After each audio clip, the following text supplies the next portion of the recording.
तो कृष्णा, कावेरी और गोदावरी भी भ्रंश से प्रवाहित होती है। क्यों प्रवाहित होती है आप समझ चुके होंगे। और कावेरी किस भ्रंश से प्रवाहित होती है? ग्रेट मयूर फॉल्ट से। नर्मदा और ताप्ती किससे? वो अपने फॉल्ट से प्रवाहित होती है। क्लियर है?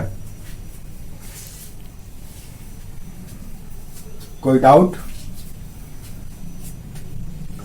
ठीक है। अब आइए हम लोग देखते हैं कि यहाँ पे वेस्टर्न कोस्ट में किस तरह के रॉक्स या चट्टानें पाई जाती हैं। ये सब लिखते भी चलना है, लिखते चलो, अलग से लिखवाएंगे नहीं, लिखते भी चलो। अब हम देखते हैं कि ये जो वेस्टर्न कोस्ट है वो किस तरह की चट्टानों से बनी हुई है, किस तरह के रॉक हैं।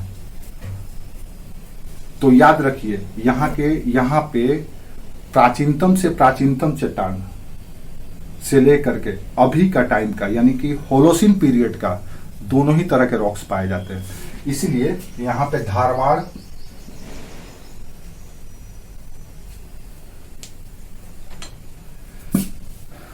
धारवाड़, आर्कियन और होलोसिन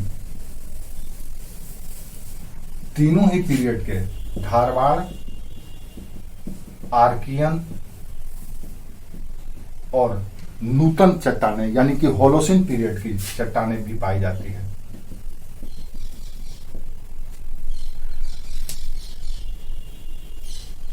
क्यों ऐसा है? यहां पे तीनों ही तरह की चट्टानें क्यों पाई जाती है? क्या कारण है? यहाँ पे धारवाड़, आर्कियन और होलोसिन तीनों ही तरह की चट्टानें पाई जाती है।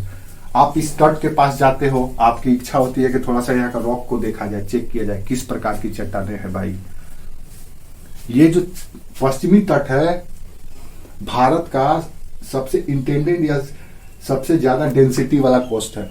बहुत ज्यादा सघनता है यहाँ पे, आबादी बहुत ज्यादा है। यहाँ पे कई रिसर्च सेंटर है, एटॉमिक प्लांट है, पर्यटन का केंद्र है, कई तरह के टेम्पल है, बीचेस है, पोर्ट है, सिटी है। इसलिए बहुत ही इंपॉर्टेंट एरिया है दक्षिण का, बहुत ही आकर्षण का केंद्र है। तो यहाँ पे तीनों ही क्रम की चट्टानें इसलिए पाई जाती है क्योंकि ये जो हिस्सा है, यहाँ पे तीनों ही तरह की चट्टानें, धारवाड़, आर्कियन और होलोसिन इसलिए पाया जाता है क्योंकि आप देखेंगे कि ये जो धारवाड़ का कर्नाटका का पश्चिमी घाट का जो हिस्सा है वो धारवाड़ कहलाता है। धारवाड़ एक डिस्ट्रिक्ट भी है कर्नाटका में। तो यहाँ पे जो रॉक पुरानी चट्टानें पाई जाती है उस चट्टान को ही, प्राचीन चट्टान को धारवाड़ की चट्टानें कही जाती है या आर्कियन क्रम की चट्टानें कही जाती है। और ये आर्कियन और धारवाड़ क्रम की चट्टानें भारत की सबसे प्राचीनतम चट्टानों में से चट्टान है। यानी कि ये भारत के गोंडवाना लैंड, जब भारत गोंडवाना लैंड के रूप में जाना जाता था, भारत या पूरे हिस्सा जब पेंजिया दो हिस्सों में बटा तो उत्तरी हिस्सा अंगारा और दक्षिणी हिस्सा गोंडवाना लैंड कहलाया। तो गोंडवाना लैंड का हिस्सा होने के कारण ये धारवाड़ क्षेत्र की जो चट्टानें हैं, ये पठारी पश्चिमी घाट का क्षेत्र पूरा ये धारवाड़ के चट्टानों के नाम से जाना जाता है। इस क्षेत्र कर्नाटक के क्षेत्र विशेष के कारण है बेसिकली क्या, आर्कियन चट्टानें यानी सबसे प्राचीनतम चट्टानें। दूसरी ओर यहाँ पे होलोसिन चट्टानें भी मिलती हैं यानी कि नूतन चट्टानें भी पाई। तट में कौन कौन सी चट्टानें, किस किस तरह की चट्टानें पाई जाती है, तो याद रखिएगा, बताना है ये तीनों ही तरह की चट्टानें पाई जाती है। अब आइए यहाँ पे देखते हैं कि कुछ जियोग्राफिकल रिलीफ भी पाया जाता है, उच्चावच भी पाया जाता है, अलग अलग टाइप के।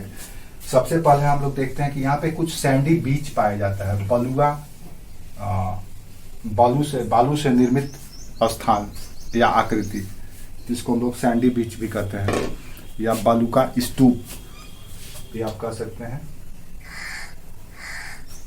तो इस क्षेत्र में आपको सैंडी बीच मिलेगा, बालू का या उत्थित बीच, हिंदी में इसको कहा जाता है उत्थित बीच, SANDY, सैंडी बीच। इसको हिंदी में कहा जाता है उत्थित बीच या उत्थित बीच को हिंदी में क्या कहते हैं? सी बीच, किनारा। सैंडी बीच पाया जाता है, बीचेस पाए जाते हैं। अब ये बीचेस हम क्यों पढ़ रहे हैं, क्यों जानना जरूरी है हमारे लिए? तुम्हारा कट जाता है, वैसे ही मेरे साथ भी एक प्रॉब्लम है, होते रहता है, पता नहीं एक नया प्रॉब्लम शुरू हो गया है। तो सैंडी बीच में हम ये देखते हैं कि यहाँ पे दक्षिण में विशेष करके त्रिवेंद्रम से लेकर के कोवलम तक, कोवलम तट है, कोस्ट। तो त्रिवेंद्रम से लेकर के कोवलम तक यहाँ पे सैंडी बीचेस, उत्थित किनारा पाया जाता है। यानी अगर आप सागर तल से 30 मीटर तक की ऊंचाई तक आपको बालू का एक स्तूप की तरह मिलेगा, उठा हुआ, पूरा बालू का डिपोजिशन किया हुआ। यानी कि सागर का तल नीचे है और 30 मीटर ऊपर से आपको 30 मीटर नीचे आपको पानी दिखाई देगा सागर का। ये त्रिवेंद्रम से लेकर कोवलम तक आपको देखने को मिलेगा, जिसको हम लोग सैंडी बीच कहते हैं। ऐसा क्यों है? तो इसके पीछे क्या कारण हो सकता है? इसका कारण बस यही है कि ये एरिया उठा हुआ है प्लेट के टेक्टोनिक के कारण।